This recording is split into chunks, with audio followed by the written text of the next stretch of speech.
Hi, welcome to Preps Plus Podcast, episode 41. I'm Josh Hart, sports editor of the Daily News. I'm here with Jason Leskiw, Preps reporter.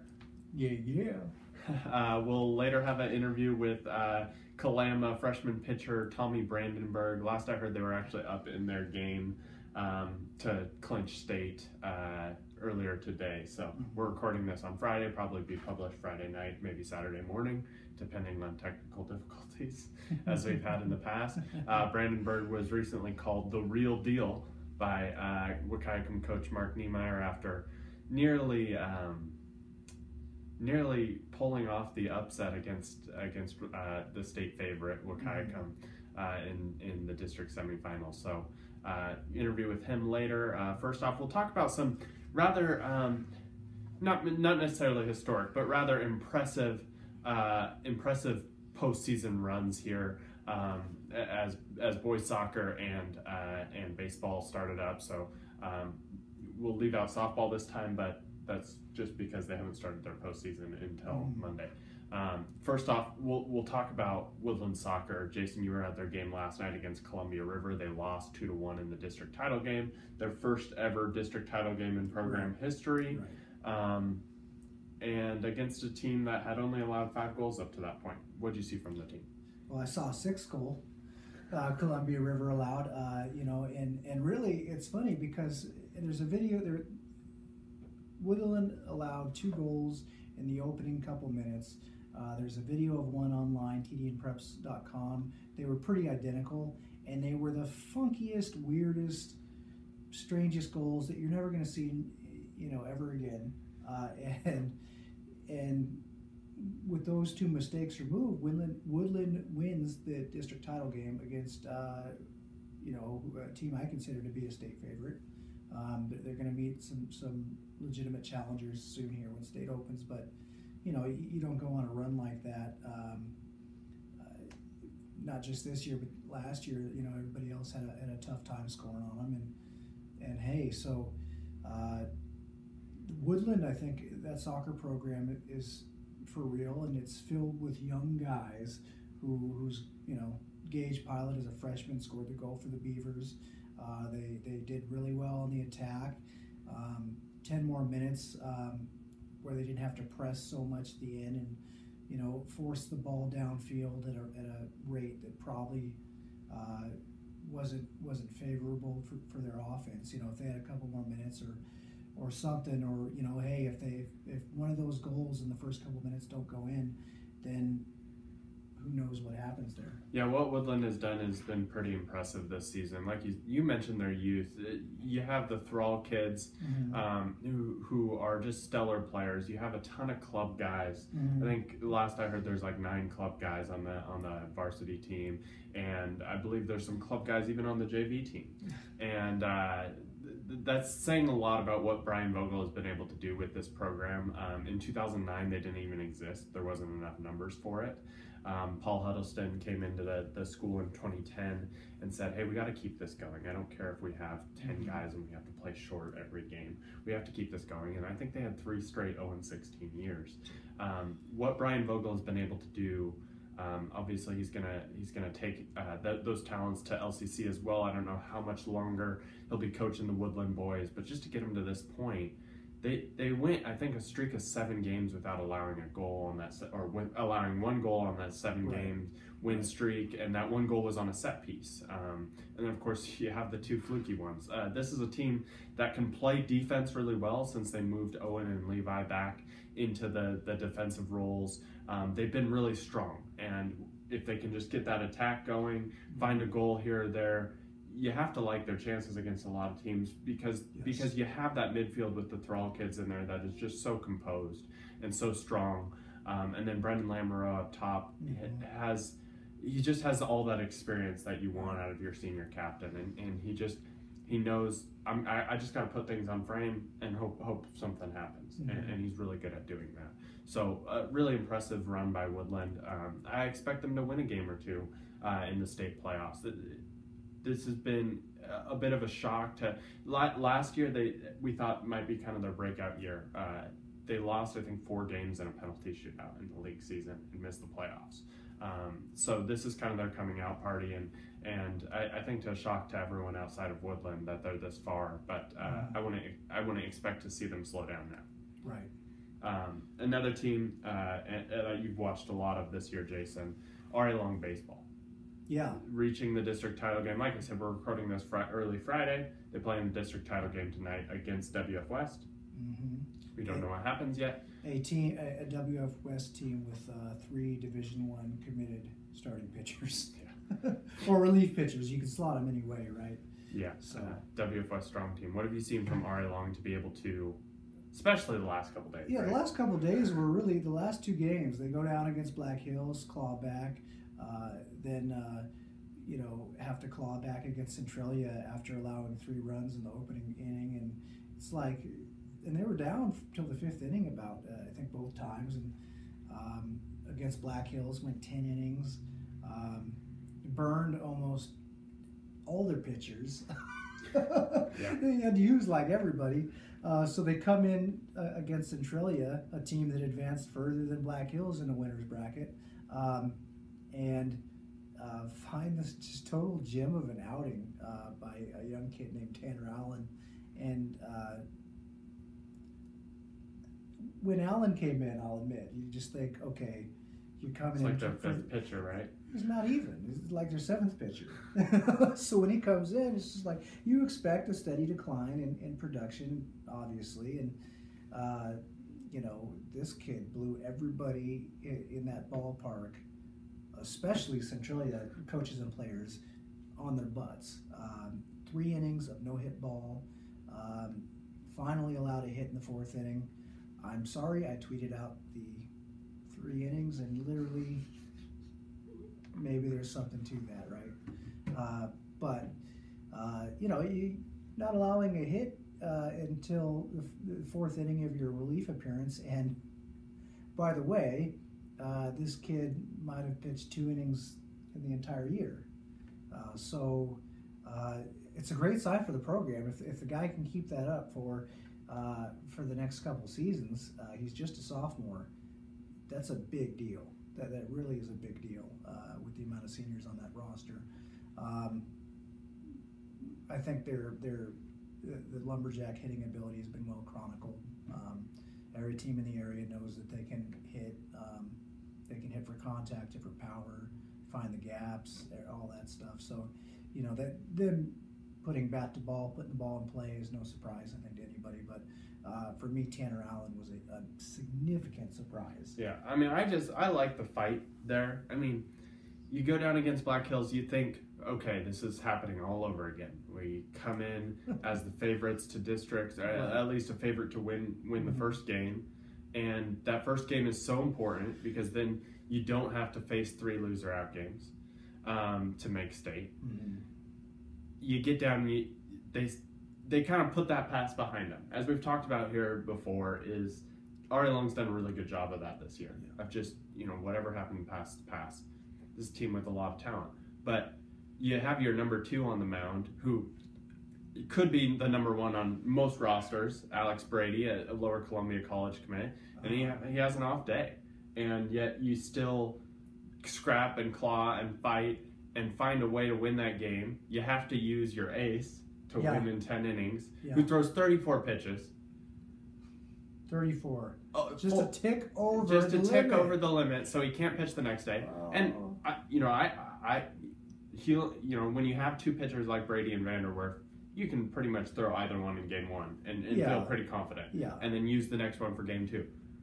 Mark has to use both of his guys to just win that game. And not to mention use Connor Wallace also. Yeah. You're probably your top reliever when it comes to a guy you need the 5th or 6th. He's usually right there at the top, in the forefront of your mind. Yeah. So you use your top 3 pitchers, and because you have to win that game. You do not want to face 3 loser outs. Yeah. You're trying to make state for the first time since I think 2009, and you have to win that game. So you win it. Shockingly, you claw, you fight, you do whatever it takes. This is a team that I think at one point this season was down 8-0 to Ridgefield and won. Yes. I mean, talk about fight. And then I almost think playing from behind for them is their best strategy. I just say just throw it first pitch, just throw it right down the middle like bad practice. Let them hit a homer, and then use that energy. Right. To move But then you go down to Propstra with a depleted staff. You've used all your top pitchers, and you get behind again. Yeah. And then you have some you scrap and claw and fight. You're tied again in the 6th. It was, and then you get a great performance from the sophomore, as you detailed. Just to get to that title game, make state for the first time since '09. After the last couple of years of really frustrating results at districts, games that they felt they could have won and just kind of let slip away, one-run games. I mean, like, the last couple of years at districts, one-run games have been just brutal. I don't know what's their mindset has been the last couple of days to be able to do that, but I think it's just confidence. Yeah, and you have to think most teams, when they go 12-0 in league and they're kind of riding the high that they are, and you get behind, maybe you lose something there. Right. They didn't say, oh man, to this all over again. Right. They went out and they fought and they clawed back, and hats off to that whole team. I mean, I think Mark's a great coach, but they have some senior leaders who really step in and demand the best from each other. And he'd be the first thing to mention. First thing out of his mouth is just, hey, our kids are terrific. Yeah, I mean, I think that when you're demanding the best out of each other, that really goes a long way. And it jumps right into our last team little detail here. Kelso baseball, it has been the same way. We had Chayton and Peyton on last week to kind of talk about that, but they were able to beat Prairie 2-1 to move a game away from regionals. That game's Saturday morning against Timberline, against Foss. They'll have basically a full staff minus Chayton, so you have to like kind of how they're entering that game at the least. Yeah. And what they did against Prairie, I mean, they get up 1-0. Alex Ransom had a heck of a day. I mean, everywhere he hit the ball was hard. Chayton Whitwright is a Bulldog.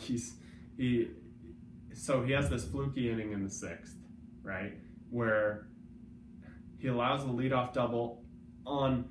So there's this bloop over the second base. Second base, shortstop, it's a reaction play. They both react at the same time and collide into each other. Okay. Ball drops in for a double because it's rolling. Nobody's there to cover second base. Right. Okay. So leadoff double. You're up 1-0. How does that scored? Is that an E5? Or? I think one book had it as a double, one book had it as an error. But I think it ends the up hitting going team's book had it as a hit. Right. I think it goes down as a double. But okay. I mean that's an infield double. Well, I mean it did get to the outfield. It was just over second base, So okay. maybe a single with an error. With an advance on the air. I don't know. Any E4, E6. Something like that, maybe. Yeah. Right after that leadoff double, he has 9 pitches till he's at 105, has to be pulled. Right? Okay. And the coaches there's a pitch clock or pitch count thing right behind the home plate. They have this like soccer scoreboard thing, or basketball that has a clock and numbers. They're using it for pitch count, right? Mm-hmm. Coaches are looking at it. Everybody knows the pitch count. This guy to get the next 3 batters out. Oh. I guess this would have been the 7th, but to get the next 3 batters out, he gets uses 5 pitches for 3 outs. He ends at 101. I mean, he still has 4 pitches to spare. If they went into the 8th, I guess he wouldn't have. But well, you know what I would have done though, is if you got 4 pitches. And there's just 4 bulbs on the board, you got real good command. Boom. That's what I would have done. But this was after a fluky 6th inning where I guess the bloop double there was a leadoff double in the 7th. The 6th inning was the weird bloop double, and then a ball thrown. So Caden Silva behind the plate throws a perfect ball to the guy was leading off too much at second, right? Yeah. Throws a perfect ball. Bounces off the guy's helmet. I mean, it was right on target. Just hits that guy's helmet. Guy takes third, scores on a single later in the inning, to tie the game at 1-1. It was rough. And then Whitwright comes back, does what he does in the 7th inning, and Kelso gets a great hit. Gets Ben Bergenzine on, and then sack bunt, little grounder, and then Alex Ransom. I mean, just textbook baseball. And you have to give it off. That's a team that's really buying in. I think Chayton and Peyton talked about it enough last week, but the whole team is bought in, to competing every pitch. Ransom's a heck of a player. Yeah. I've seen that guy a few times this season, and he's just he stands out on defense, stands out at the plate, everywhere you see that. Yeah. So props to Kelso. They'll be at Foss Saturday morning, trying to punch their state bid for them, or a regional bid, I guess. It's technically a state regional, so both are correct. And both are incorrect. Yeah, I guess. That's kind of some teams that have really impressed us the past couple of days. Just some really, really, really impressive postseason runs from these squads. Well, and I'd like to mention this is something I talk about in a second here in my interview with Tommy Brandenburg, but there have been only a handful of players on the Kalama roster who haven't pitched. There have been, 3? Hayden Wilson has pitched. He threw an inning. It sounded Did he catch that inning too? Man, yeah, that's talent. That's talent. No, but so he's the typical catcher. He pitched an inning. Parker Wood has not pitched an inning. Max Ross has not pitched an inning. And I don't believe I'm leaving anybody out there. Everybody else, from Corbin Burns, Tucker Wetmore, Chase Stopp, talking about a 14 or so player roster, and only 2 guys have not pitched. That is, and they've all done a pretty good job. Right. There's out of everybody that's gone, it's like there's nothing. There's no 8-run innings there. So yeah, I think Brandon Walker, in his questionnaire, I'd have to pull it up again, but I think he had said, one of the strong points of the team was pitching depth. They had a lot of people who could pitch, but maybe not. No ace. But no ace. At the start of the season. They got their ace, and it seems like they have, still that pitching depth of a lot of guys who are willing. You don't see a lot of teams. Might not have 5 guys that can go out there and, blow people away. Who does? Right. But you now have an ace, and you have a lot of guys that can throw, and that's always a good sign for postseason, because pitch counts are so important. Right. Absolutely. And Brandenburg has been the guy, period. So we'll jump right into that interview with Tommy Brandenburg. We'll see you next week for some more postseason talk, probably some softball talk, some state regional talk, baseball talk, maybe some state soccer talk. How in the end of, hopefully, rain out talk? Yeah, because you never know. Why do you jinx us? He loves to jinx us. He jinxed the no-hitter. They're not gonna, if it's sunny out, they're not gonna stop the game for rain. I think they need thunder and lightning to stop a game. It rained like real briefly yesterday, right? This is Washington. Several times. We're not in California anymore. Several times when it was still sunny. I sent a picture. My mom came out to visit not too long ago, and I sent a picture. You were right in time. It's sunny and raining now. Yeah, that's Washington State for Yes, you. it is. All right. Well, we'll see you next week. Thanks for stopping by. All right, welcome back. I'm here with Tommy Brandenburg, Kalama baseball pitcher, football player. You were on the basketball team too a little bit, right? Yeah, I didn't play football this year, but I played basketball. Were you on the roster? I don't think so. Okay, my mistake. You're good. You're good. Well, baseball season, you just accomplished a feat that, as I said a minute ago, really not many people have been able to do, not just this year, but over the last couple of years, in holding the Wakaika Mules to one earned run through 6 or 7 innings, even 5 innings in most cases. Really. Yeah. And it's funny that as the season started, from looking on paper and things like that at the Chinooks pitching staff, I was wondering, well, who's going to be the pitcher? Is it Dyer is going to pitch, or who is it going to be? Yeah. And it turns out almost everybody's pitched at this point, right? Yeah, we use all our pitchers. Okay, and you guys have done exceedingly well. Have you guys exceeded your guys' team expectations at this point? I think coming off the big football season, we definitely want to go further than this. Obviously it's good to be in districts and stuff, but I think we had more goals that we still want to accomplish. So. Okay. Yeah. And I'm assuming you pitched in Little League or Babe Ruth or club ball. Mm-hmm. At what point did you start to work on your pitching? Well, I played for Northwest Futures in Vancouver, and I played with them for 2 years. And my pitching coach, Greg Peavy, is a really good guy. He knows his stuff, and he's just really helped me get to the next level in pitching. So he's been my mentor for the past 2 years. Okay. I was going to see if you wanted to join us. With so many seniors on the team,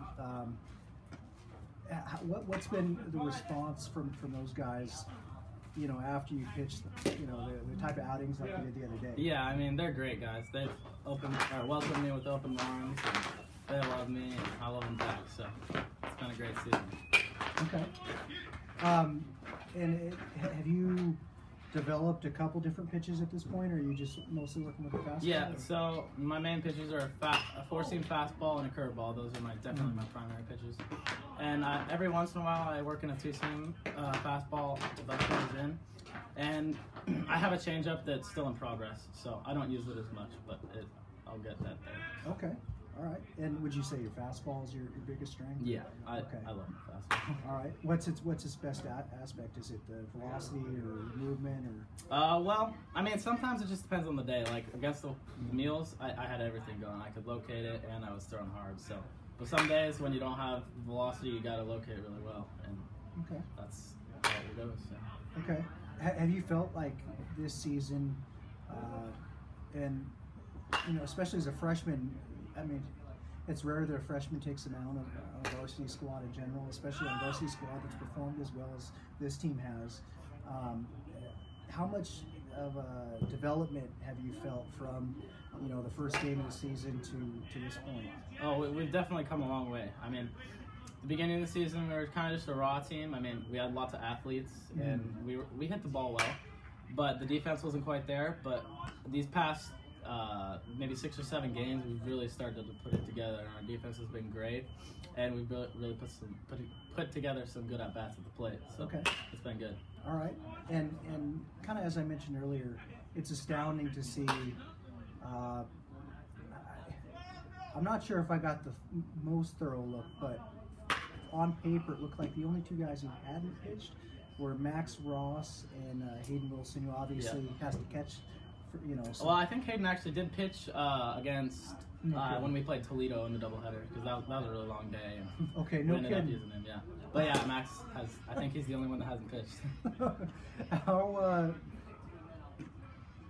That would take a ton of research, but I wouldn't be shocked if that was a district record, if that sort of thing was ever tracked. Yeah. Of course, it's not. But yeah, it could be. Yeah.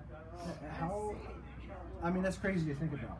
Yeah. Really. That so many people have pitched on the team. Yeah. Yeah. Well, and I mean, you guys get Corbin. I know has pitched here and there for a few seasons, but you got guys like Wetmore who, hadn't pitched since the league, and then all of a sudden he comes in here and throws a no-hitter over 5 innings. Yeah. Yeah. It's been great. Let me ask you this: what are the limitations to the team? I don't know, man. The only way I feel like that there are limitations is if we beat ourselves. I think we can go out there and beat any team on any field. So we can't beat ourselves. We got to do our job and make good plays. So. Okay. And over the next couple of days, you guys got a few big games. Does this group of guys feed off the big game? I know with the football team, it kind of felt like that, where some guys just really were. Always energized, but even more energized, knowing that hey, this is a real game we got coming up. Yeah, definitely. So against the Wakayakum, we went out there and put up a run in the first inning, which was big. So we already had energy going and stuff.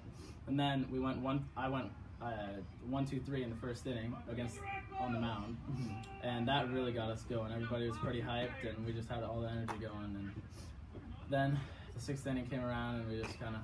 Maybe got a little complacent, but for the most part, the energy was there the entire game, and I expect that in the Rainier game too tomorrow. So.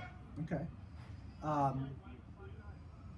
with so many veterans on the team, so many seniors, what's it been like for you being, one of only 2 freshmen on the team? Yeah, well, I mean, I think it's good for me to get some experience with guys that I don't know and get to know them. It's always good to make new relationships. But like I said earlier, they've really just opened me with welcome arms, and they've been great to me. So. Okay. Has there been anybody you've kind of clung to for advice or shadowed through the season at all? Yeah, well, Alex Dyer, I played with him in basketball and got to know him a little bit, and he's really been a pretty big help with me on the big moments and stuff. He's always cheering me on. So. Okay. Yeah. He obviously has a leadership role on the football team tonight as quarterback. And was there any one thing that started that, or was there some point of like, hey, this is a guy that I can learn from, or he's a guy that's, did he approach you and say, hey, I can work with you if you want, or anything like that? Or yeah, I mean, there was no really specific approach, but I mean, I got to know him during basketball season, like I said, and I just really liked him. He's just an awesome guy. And I never really knew him before that, but yeah, now it feels like he's one of my. It feels like I've known him for years, but I've only really known him for the past few months, and he's really been a big help to me. So. Okay. Hitting, as far as that goes, it's the increase in production that you guys have had here on offense. It was kind of staggering.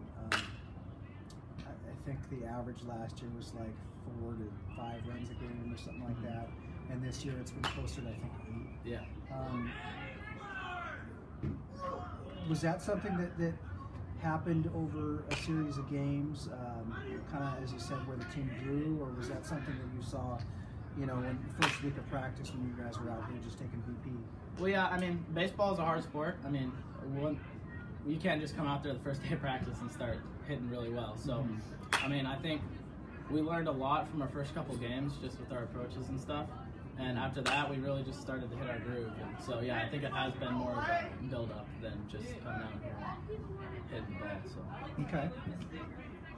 And something I always ask kids is what's their coach like? So what's it like, especially as a freshman, learning under Brandon Walker? Yeah, Brandon's awesome. I mean, everybody loves him. He's probably one of the most fun coaches I've ever had. I mean, when we take vans over to our road games, everybody wants to be in his van. He's just a funny guy, and he knows the game well, too. So, and he's also young, so, I mean, he understands us a lot better than maybe some people would, and I think he's just a great overall coach. Okay. Yeah, this program, and it's something it's kind of staggering because it's gone over. It's happened certainly recently with coaches being brought in by Brendan Shipley, but her predecessors, it seemed like, did a really good job of bringing the right types of personalities into coach and that sort of thing. Yeah. I almost feel like it's more of an observation, but have you felt like that over your first basketball and baseball season? Yeah, I mean, I had Mr. Sten from the basketball coach, and he was a great guy too, and obviously I love Brandon, so I think Mr. Shipley's done a good job of giving coaches the right positions. So. Okay. I also like the assistant coaches too. I mean, Strum's a great guy, Mike's a great guy. They both know the game pretty well, and then Brown, a new addition this year, has been really good too. So. Okay. Yeah. All right. Well, hey, that's all I had for you. Just to expedite this before Tucker Wetmore, Corbin Burns, or any of the other guys come in. And, so thanks for watching, and we'll see you next time. Yeah. Thank you.